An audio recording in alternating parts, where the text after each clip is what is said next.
उनका जोर रहता है कि देश के भीतर जो टूरिज्म है उसको सर बढ़ाया जाए। और जब टूरिज्म का जिक्र होता है हिंदुस्तान में सबसे सुंदर और सबसे अगर ऐतिहासिक देखना है तो राजस्थान का जिक्र होता है, जहां जोधपुर से आप भी आते हैं। जोधपुर जिसे ब्लू सिटी, जिसे सन सिटी कहा जाता है, और एक अलग ही इतिहास है। लेकिन अगर हम और राज्यों की बात करें, वहाँ पर भी कई ऐतिहासिक चीज़ें हैं अपने आप में, वो अपने एक बड़ा इतिहास समेटे हुए हैं, लेकिन उन बातों को उतना, उन जगहों को उतना हाईलाइट नहीं किया गया। आपको क्या लगता है कि इसके पीछे कहाँ पर कमी है? और अगर मैं बजट की बात करूं तो संस्कृति मंत्रालय को 3260 करोड़ का बजट मिला है, पर्यटन मंत्रालय को 2479 करोड़ का बजट मिला है। तो अब पूरा मंत्रालय का प्लान क्या है? इसको कैसे एग्जीक्यूट करना है, कैसे इसे धरातल पर लाकर एक अलग तस्वीर पेश करनी है? देखिए, आज अगर भारत के टूरिज़्म के सामने सबसे बड़ी चुनौतियों की अगर हम चर्चा करें तो वो है कि हम पैन इंडिया मार्केट जिस तरह से करने की आवश्यकता है उसमें कहीं कमी थी। हमने तकनीकी के परिवर्तन के साथ साथ में उसको परिवर्तित करके उसको हम ठीक से शोकेस कर सकें, इसके लिए काम किया है। हमारे टूरिस्ट डेस्टिनेशन पे हम ओवरऑल टूरिस्ट का एक्सपीरियंस कैसे अपलिफ्ट कर सकते हैं, स्वदेश दर्शन योजना के माध्यम से, प्रसाद योजना के माध्यम से, राज्यों का सहयोग के साथ मिलकर के, क्योंकि tourism is a stateless subject as per our constitution, तो उनके साथ मिलकर के हमने उनकी टूरिस्ट डेस्टिनेशंस को अपलिफ्ट करने के लिए काम किया है। अभी हाल ही में माननीय प्रधानमंत्री जी ने, आपने देखा होगा, पिछले बजट में और इस बजट में दोनों में long term interest free infrastructure development fund की कल्पना रखी थी और 1 लाख करोड़ रुपए का फंड उसके लिए डेडिकेट किया था। इस बार जब ये मंत्रालय मुझे मिला, मैं धन्यवाद करूंगा माननीय वित्त मंत्री जी का और प्रधानमंत्री जी का। हमने जाकर के निवेदन किया कि हमको टूरिज्म इंफ्रास्ट्रक्चर पर भी निवेश करना चाहिए, और प्रारंभिक तौर पर उन्होंने 2000 करोड़ रुपया उसके लिए एडिशनल जो है वो ग्रांट किया। हमने स्टेट्स के साथ में मीटिंग की कि एक प्रेजेंट टूरिस्ट डेस्टिनेशन को डीकंजस्ट करने के लिए या उसके ओवरऑल एक्सपीरियंस को अपलिफ्ट करने के लिए बड़ी योजनाओं को लेकर के आए। और मुझे प्रसन्नता है, 15 तारीख को आखिरी उसकी डेट थी। 8000 करोड़ रुपए के वर्थ की परियोजनाएं प्रदेशों ने अपने अपने स्तर पर बना करके राज्य जो है देश की सरकार को भेजी है।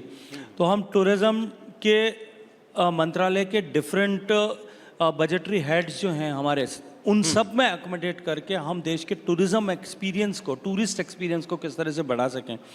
और मॉन्यूमेंटल टूरिज्म के जिसकी चर्चा आपने की, आपने राजस्थान के परिप्रेक्ष्य में, उत्तर प्रदेश के परिप्रेक्ष्य में बात की, उससे आगे बढ़ करके अब भारत में जब और पूरे विश्व भर में जब कोविड के बाद में एक्सपीरियंशियल टूरिज्म की तरफ लोग जा रहे हैं, तब भारत में नए टूरिज्म की संभावनाएं किस तरह से बढ़े। आपने देखा भारत में एडवेंचर टूरिज्म पर काम हो रहा है। अब भारत में जो है इमर्सिव टूरिज्म एक्सपीरियंस पर भी हम काम कर रहे हैं जी। तकनीकी की ताकत के आधार पर हम जो है नए AR VR based tourist product जो हैं उस पर भी बना करके काम कर रहे हैं। और मैं ये मानता हूँ कि इन सब के आगे बढ़ कर के भी जो भारत में एक बड़ी संभावना है वो मेडिकल टूरिज्म की है। जब जिस तरह से इंफ्रास्ट्रक्चर हमारे यहाँ बना है और जो प्रोग्रेस मेडिसिन के फील्ड में भारत ने प्राप्त की है with A low cost treatment capacity, उसके आधार पर मेडिकल टूरिज्म में अपार संभावनाएं हैं। और उससे सबसे आगे बढ़कर के मतलब रोजगार के कई सारे आगे बढ़कर के जो प्रधानमंत्री जी ने कहा वेड इन इंडिया, भारत में शादी करें, और वेडिंग इन इंडिया का जो इंडिया को जो टॉप वेडिंग डेस्टिनेशन बनाने की बात है। जो देश में कुल शादियां होती हैं उन शादियों में केवल 50,000 शादियों को अगर मैं फैक्टर इन करता हूं तो ये $50 बिलियन बहुत बड़ा आंकड़ा है और जोरदार ताली होनी चाहिए आने वाले समय में। आने वाले 5 साल में ये $200 बिलियन की इंडस्ट्री जो है होगी। निश्चित रूप से भारत के में एक टूरिज्म की बड़ी एवेन्यू और एस्पेक्ट जो है ये बनने वाली है। मुझे लगता है सर टूरिज्म पे हमने बहुत अच्छे से बात कर ली और आपका विजन भी पता लग गया है। लेकिन अब राजस्थान की टूरिज्म या देश के टूरिज्म के इतर अगर हम थोड़ा सा चुनावों के आसपास आ जाएं, क्योंकि महाराष्ट्र और झारखंड में चुनाव की तारीखों का ऐलान हो चुका है, साथ ही राजस्थान की 7 सीटों पर भी उपचुनाव होना है और बीजेपी हमेशा चुनाव के लिए तैयार रहती है। तो ऐसे में क्या इस बार भजनलाल शर्मा जो हैं वो ट्रम्प कार्ड्स साबित होंगे, जैसा कि हरियाणा में नायब सिंह सैनी हुए? दूसरा ये कि बीजेपी के लिए हरियाणा की जीत के कितने खास मायने हैं, क्या मायने हैं? देखिए, मैं आपके दूसरे प्रश्न का उत्तर से शुरू करता हूं।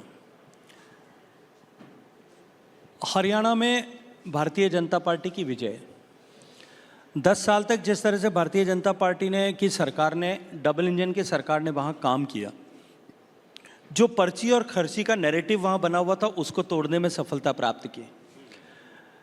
जातिवाद से, भाई भतीजावाद से माफियावाद से इन सब से ऊपर उठ करके और एक स्वच्छ प्रशासन दिया। बिल्कुल सर। जी। नैरेटिव चाहे कितने भी गढ़ने की कोशिश की गई होगी, लेकिन जब धरातल पर जाकर के अनुभव करते थे तो ये लगता था कि प्रदेश की जनता अभी भी भारतीय जनता पार्टी को मौका देने के लिए तैयार है। जी। और वो धरातल पे सामने चुनाव के परिणाम में दिखाई भी दिया। लेकिन पूरे देश भर में जिस तरह का एक फॉल्स नैरेटिव बनाया गया था, षड्यंत्र पूर्वक बनाया गया था, संविधान को बदलने का। केवल संविधान को बदलने का नहीं, भारतीय जनता पार्टी तो बस अब जैसे जाने ही वाली है, इस तरह का नैरेटिव खड़ा किया गया था। वाकई आज उनके मंसूबे भी धराशायी हो गए, इरादे भी धराशायी हो गए, और उनके जलेबी भी धराशायी हो गए। और अब अगर मैं राजस्थान के परिप्रेक्ष्य में बात करूं, जो 7 सीटों पर चुनाव होने, उनमें से ट्रेडिशनली भारतीय जनता पार्टी की एक ही सीट है। जी जी। खम्मागढ़ी गजेंद्र जी, बहुत बहुत तालियों के साथ स्वागत होना चाहिए।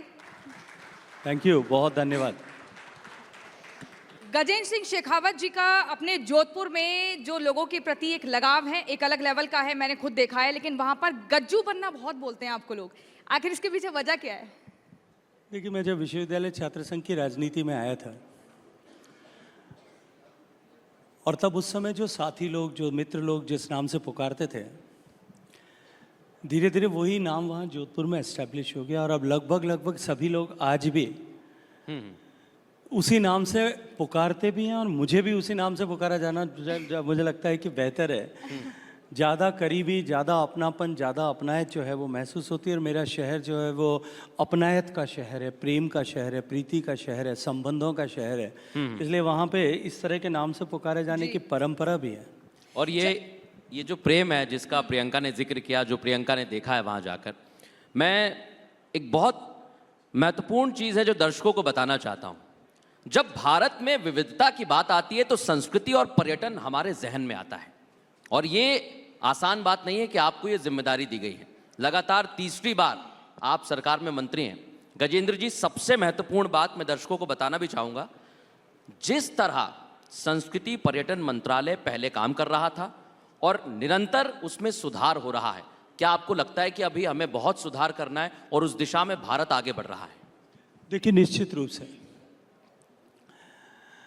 माननीय प्रधानमंत्री जी के नेतृत्व में सम्मानीय प्रधानमंत्री जी ने मुझे पहले अपने कालखंड में मुझे कृषि क्षेत्र में काम करने का सौभाग्यपूर्ण अवसर दिया। वो अपने आप में एक चुनौती भरा क्षेत्र था।